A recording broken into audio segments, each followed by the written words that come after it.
A continuación procederé a desarrollar uno de los ejercicios propuestos del libro de Mecánica de Fluidos de Robert Mott. Para ser exactos, es del capítulo 12 que especifica sistemas ramificados. Este es el ejercicio 12.1 de la serie de ejercicios propuestos para dicho capítulo. A continuación procederé a leerles dicho ejercicio. La figura muestra un sistema ramificado donde la presión en el punto A es de 700 kilopascales y en el B es de 550 kilopascales.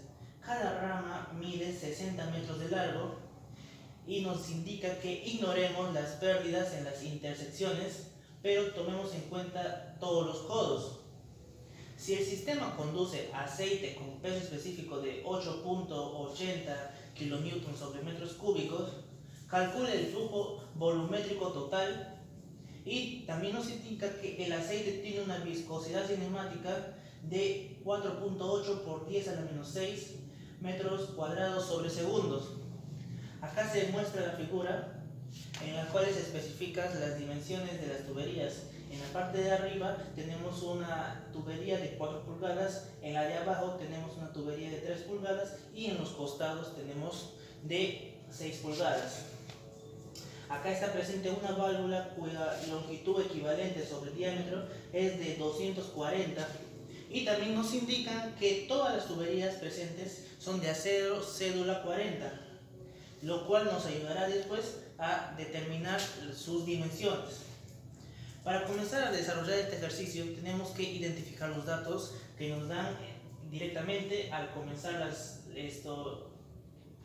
la pregunta. Por ejemplo, nos indica la presión en el punto A y la presión en el punto B. Entonces en datos identificamos presión en el punto A 700 kilopascales, presión en el punto B 550 kilopascales. Cada rama mide 60 de largo, por lo tanto tenemos una longitud para cada punto de 60 metros. En el caso del aceite, esto nos indica que su peso específico es de 8.8 kN sobre metros cúbicos.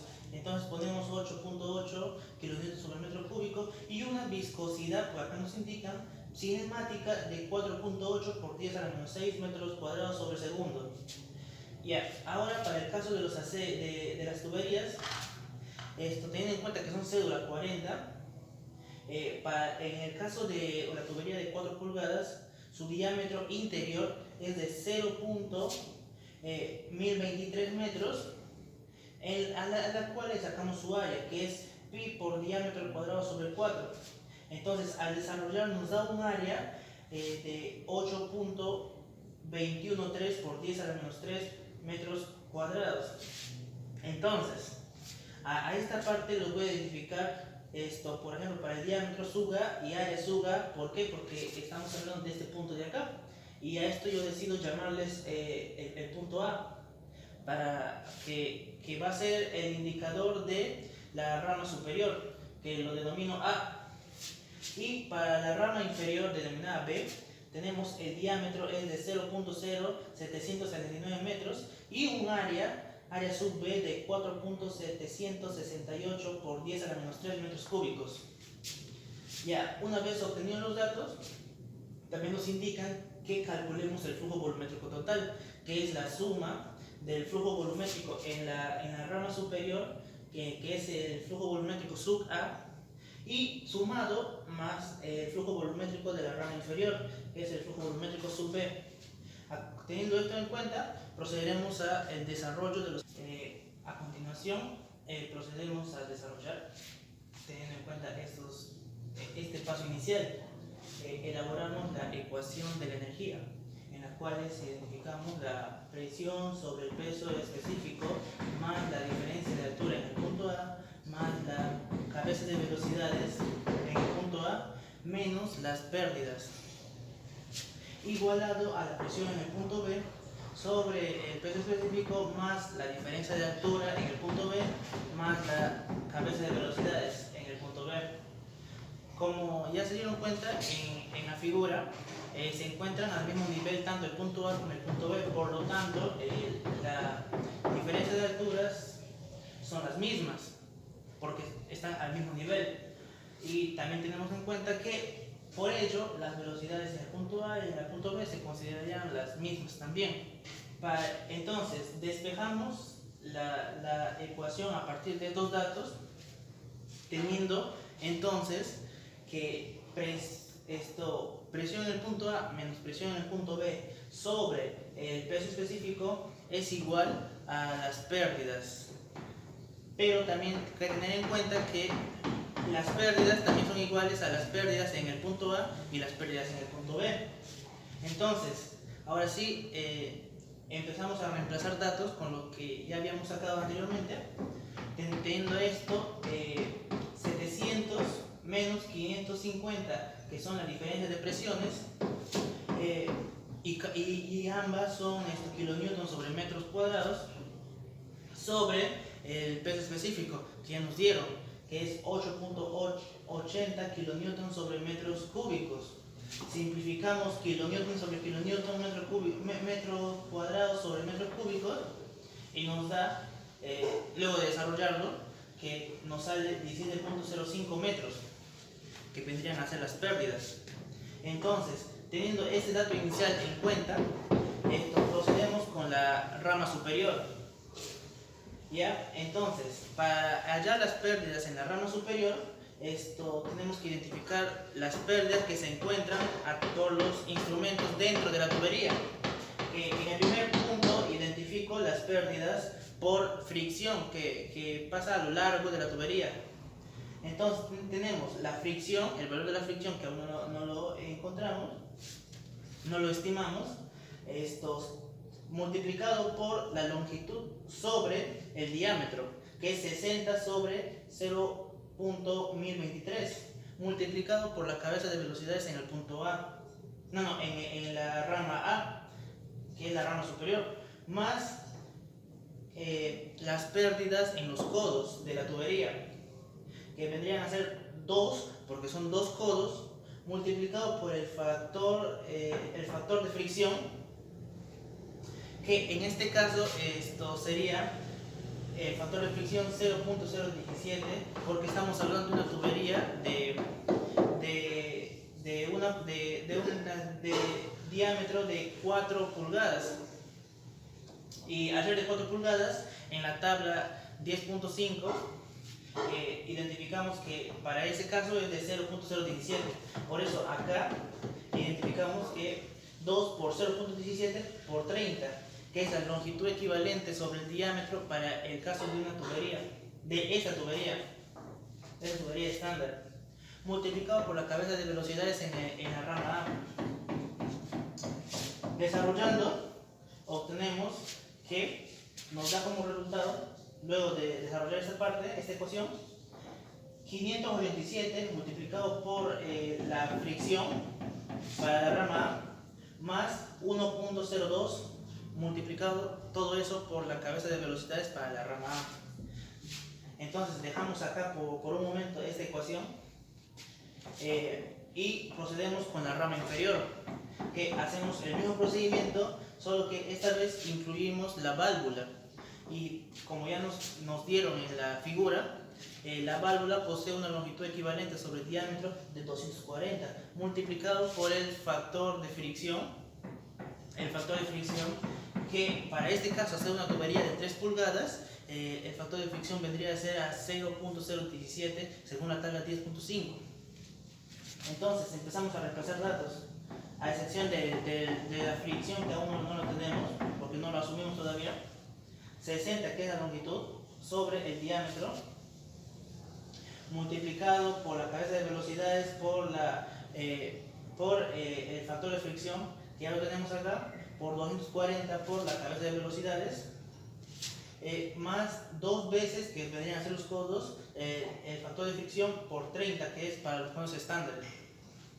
Entonces, desarrollando, nos deja que 770 por la fricción más 5.4, todo eso multiplicado por la cabeza de velocidades. Ahora asumimos que la fricción en A y la fricción en B, en la rama A y la rama B, es de 0.02 para elaborar para encontrar las velocidades. Entonces, como ya tenemos una pérdida ecuación de la pérdida para la rama A y tenemos la pérdida general, y sabiendo que es igual a la pérdida en la rama A, igualamos de esta manera. Tenemos que 17.05, que vendría a ser la pérdida, es igual a la ecuación que nos quedó hace un momento para la pérdida en la rama A, que vendría a ser 587 por la fricción en la rama A más 1.02. Todo eso multiplicado por la cabeza de velocidades en la rama A, que vendría a ser la velocidad en la rama A al cuadrado sobre 2 veces la gravedad. Entonces, enviamos toda esta parte hacia el otro lado, y la potencia al cuadrado se va al otro lado como raíz cuadrada, teniendo entonces esta ecuación de acá, así despejando la velocidad para poder encontrarla.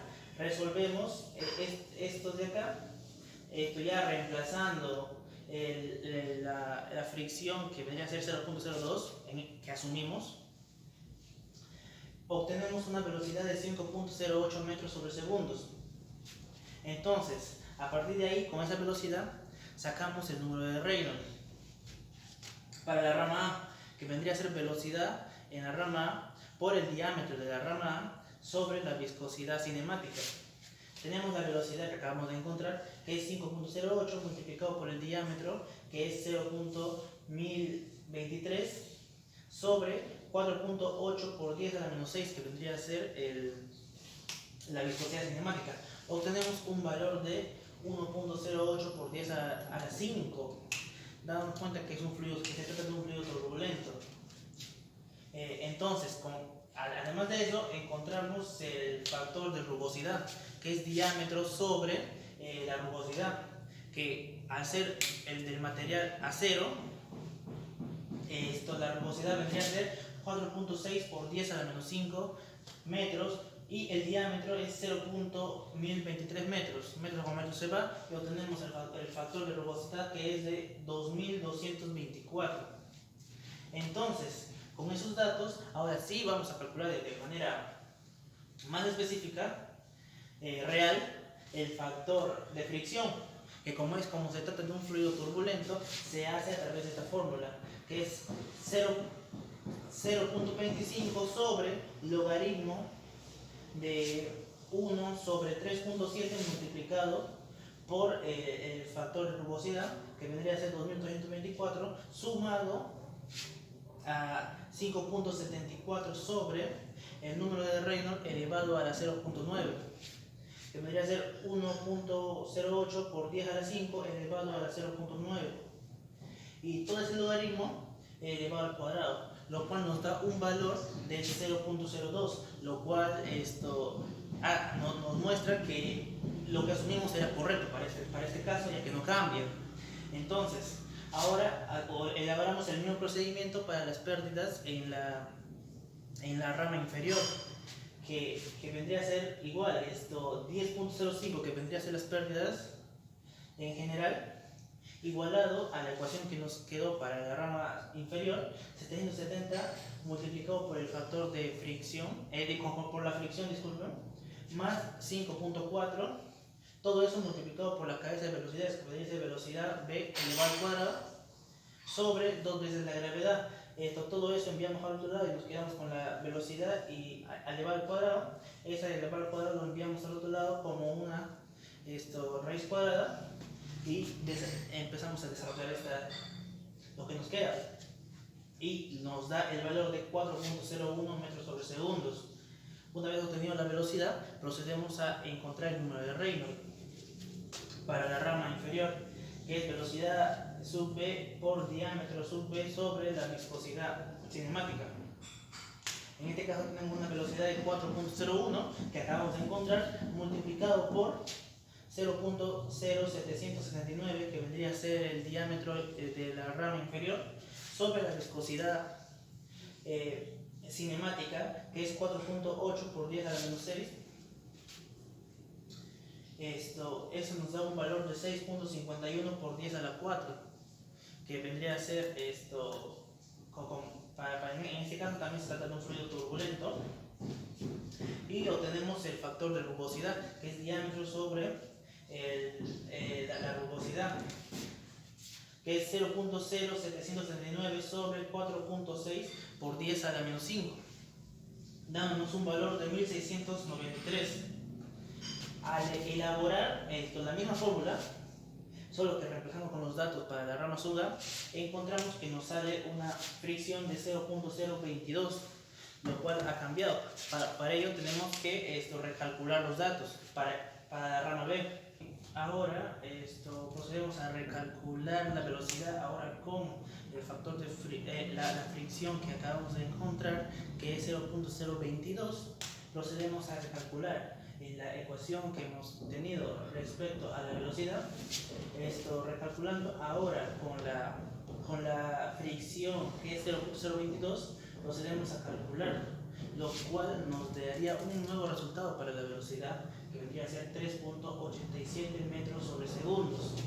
Con esa nueva velocidad procedemos a calcular el nuevo número de Reynolds, que vendría a salirnos 6.28 por 10 a la 4.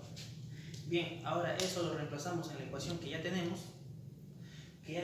Entonces esto nos daría ahora sí la fricción, y que es 0.022.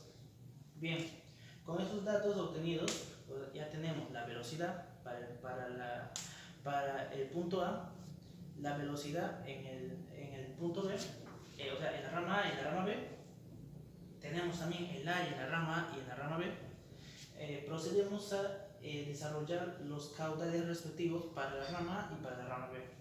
Entonces, para la rama A, multiplicamos el área de la rama A sobre la velocidad de esa rama, que tenemos 8.213 por 10 a la menos 3 metros cuadrados por 5.08 metros sobre segundos, nos da un valor de 4.17 por 10 a la menos 2 metros cúbicos sobre segundos. Y para el caudal de la rama B tenemos 4.768 por 10 a la menos 3 metros cuadrados por 3.87 metros sobre segundos, nos da un valor de 1.85 por 10 a la menos 2 metros cúbicos sobre segundos. Entonces, teniendo el caudal A y el caudal B, procedemos a encontrar el caudal total, que es la suma de los dos caudales. Entonces, el caudal A, 4.17 por 10 a la menos 2 metros cúbicos sobre segundo, más 1.85 por 10 a la menos 2 metros cúbicos sobre segundos, nos da un caudal total del sistema de 6.02 por 10 a la menos 2 metros cúbicos sobre segundos. Y eso sería el desarrollo del problema 12.1 del capítulo 12. Muchas gracias.